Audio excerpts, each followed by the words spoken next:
So, since nakausli yung kanyang lenses, medyo prone sa gasgas o kaya sa basag. Pag ito nalaglag nyo, sigurado gasgas to o kaya basag yung lens.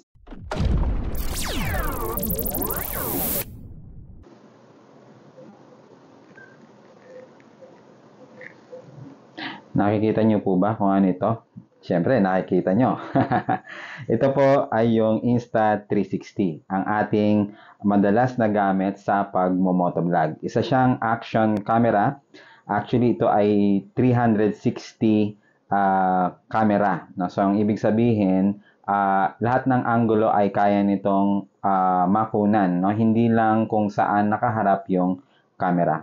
Now, since ito yung ating madalas na gamit sa pagmo-motovlog, marapat lang na bigyan natin siya ng pag-iingat at proteksyon.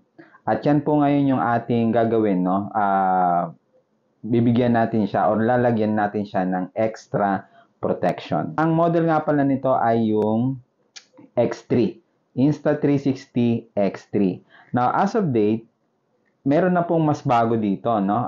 Yung X4, okay? Kaya lang, yun ay lumabas a month after na mabili natin ito.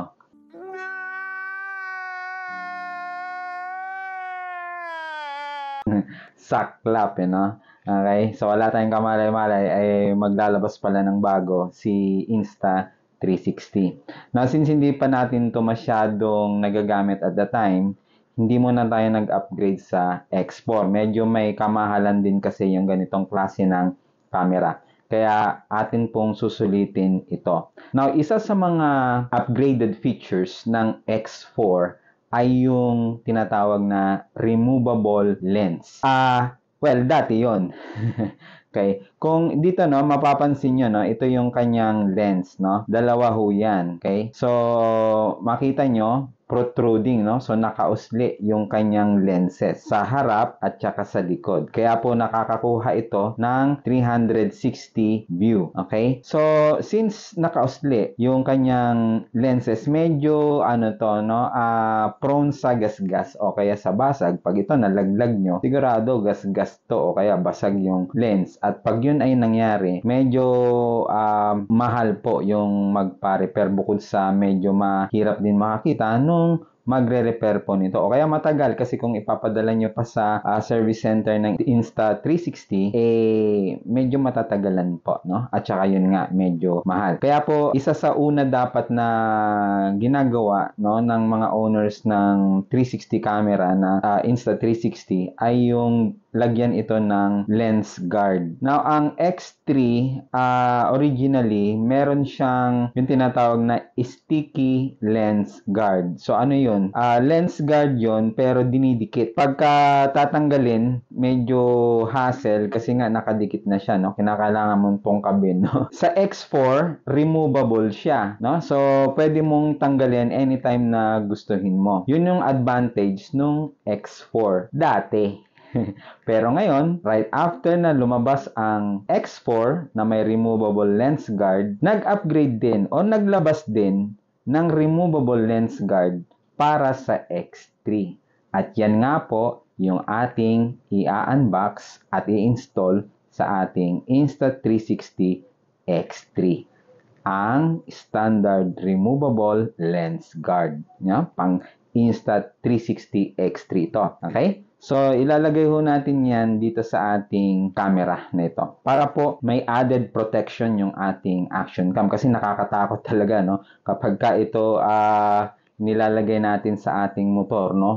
Minsan, nasa harap, extended yung stick, no? Umuuga-uga, no? Baka mamaya malaglag. Mabasag yung lens. Ay, nako. Problema po yun, no? So, kaya lalagyan po natin ngayon nito. So, ito po ay nabili natin online lang, ano.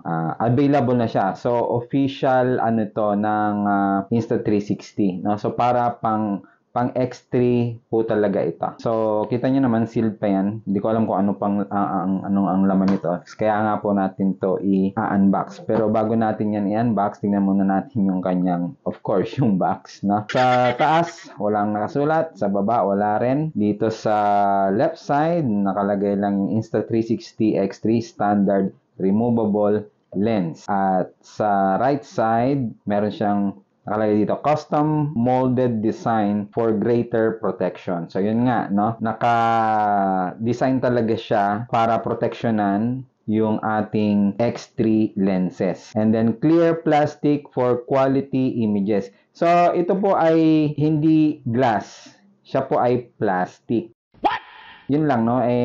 Di natin alam sa katagalan kung yung quality nito ay ganun pa rin. Kasi alam naman natin minsan yung plastic, may mga plastic, di ba, sa katagalan naninilaw. Pero hindi ko alam kung ganito yun. Ano? So, malalaman natin yan sa pagdaan ng panahon. Okay? Sa likod, wala namang usable information dito. Ano lang to? Wala yan. Wala nga nakalagay kung ano inclusion sa loob. Hindi ko makita. Meron ba? Parang ito. Hindi ko alam. Lika, tara! Buksan na natin. I-unbox natin to. Gamitin natin yung ating knife. Okay.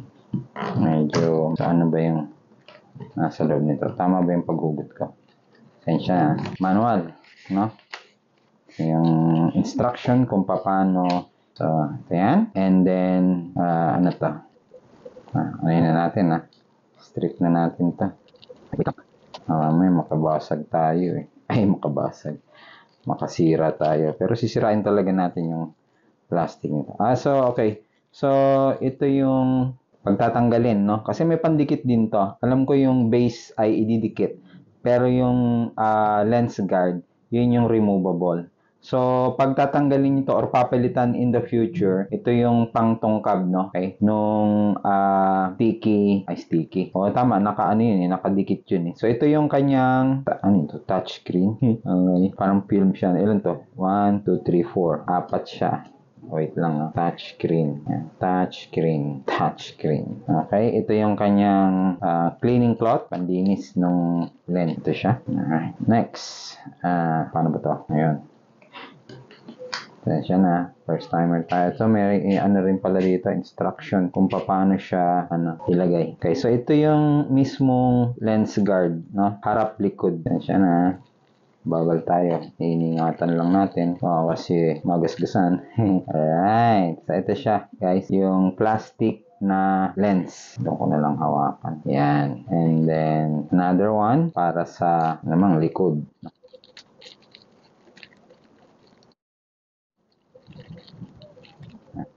Okay. And then, wala na. Wala na dito. Ito na lang.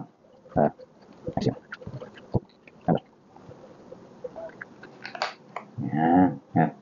So, mayroon siyang pandikit, no? Yan. So, wala na guys. So, ito yung pinaka-base. Okay, so ito yung ilalagay dito. Yan yung didikit. Tapos yung lens guard ang ilalagay dyan. Okay?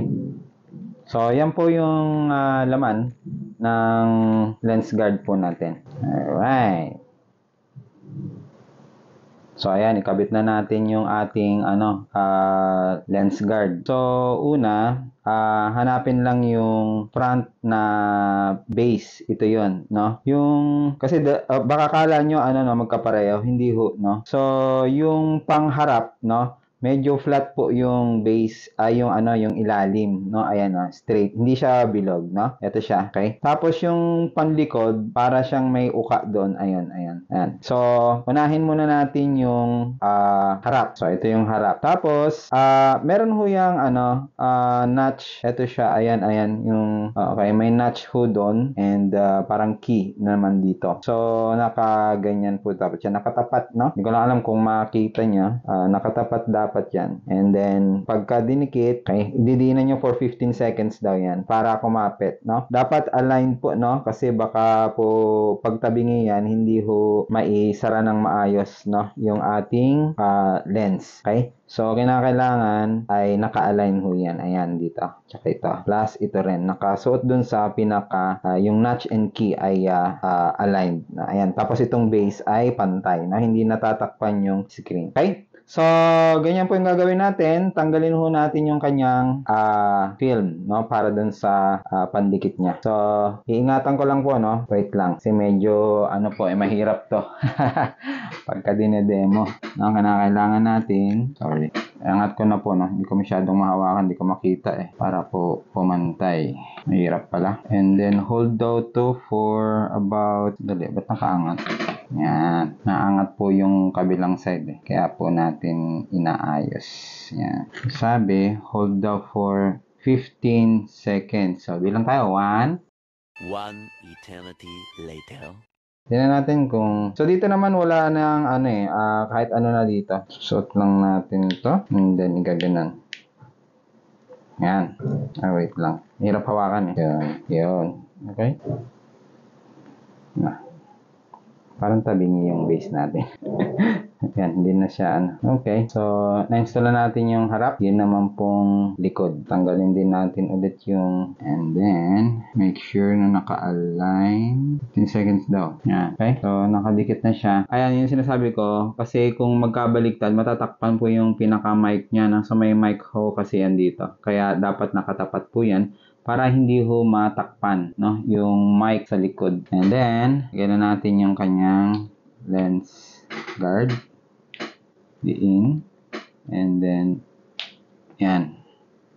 Okay? So, yun po yung ating Yung yata, parang hindi naka-align, Then, punasan po natin yung lens. Okay, ito na yung ating lens guard. So, pagkatapos po nito, ang sabi, pag gagamitin, punta tayo sa settings. Okay, and then, i-on natin ito. Lens guard. Please confirm that the lens guard installed before applying this function as it affects the stitching. Okay. Yan. Ayan, so naka-on na yung ating lens guard. So, pwede na natin itong magamit. Naka-HDR pa pala ako. Ito na. Now, ang tanong, pagka ba ganito ay nakalagay ito ay hindi papasukin ng tubig yung loob ng lens na. Hindi ho siya watertight So, maaari pa rin pasukin yung loob nito. So, kaya, kinakailangan pa rin ng iba yung ingat pagka gagamitin po underwater. Although, sealed naman itong ating unit, yun nga lang, kapag pinasok ng tubig na, baka, yung quality nung kuha ay maapektuhan. Okay? So, testing to natin later kung may effect ba sa kanyang quality, sa image and video quality. Testing to natin later. Now, yung palang ito, itong mga to, walang mention doon sa manual. Although nandito siya. Okay, ayan. Pang-replace lang to nung double-sided tape, dito sa base, kung tatanggalin. Okay? Kasi pwedeng matanggal to at palitan Baka mamaya pagkakatagalan ay matungkab din siya. So, merong ho kayong pamalit. Parang reserva lang to. Yun ang pagkakaalam ko, Although hindi minention dito sa manual. So, pwedeng isa dito, isa doon, sa likod. Meron ding harap likod yata. Ayan, Okay, so ito yung pang likod. Ito yung pang harap. So, kagaya nito, medyo nagmamadali kasi tayo. Parang hindi pantay yung yung pagkakalagay ko. So, pwede ko itong tungkabin at ilagay ho ito para po maiayos. Pero later ko na ho ito gagawin. Right? So, ganun lang po yung pag-install ng ating removable lens guard. So, remove. Tingnan nyo remove. I-off ko lang muna po, para sure tayo na walang Yan. Okay. So, tanggalin natin. Ayun. Ayun. So, pwede natin yang matanggal. So, pag tinanggal natin, make sure na yung sa settings natin, i-off din natin yung lens guard, para ang kuha niya ay mas malinaw. Okay? Pero pag nilagay ulit natin to at binalik yung kanyang removable lens guard, kailangan ulit natin na i-on yung settings, doon sa yung lens guard niya sa settings, i-on ulit natin. Right? So, yun lang po. Ngayon, ang tanong, kasi baka mamaya matapos to na hindi natin sinasabi, kung magkano po itong removable lens guard natin. Na nabili ko siya sa online. Okay? Wait lang. Ang presyo po nito sa online, nung nabili ko ay nasa 1,259. So, yung iba, iba rin yung presyo. Mas mahal lang ng konti naman. Konting-konti, ilang ano lang naman. 1,290 yata yung iba. Pero ito nakuha ko siya ng 1,259. Okay? So, free shipping, no? So, yun po yung presyo nitong standard removable lens guard pang Insta360 X3.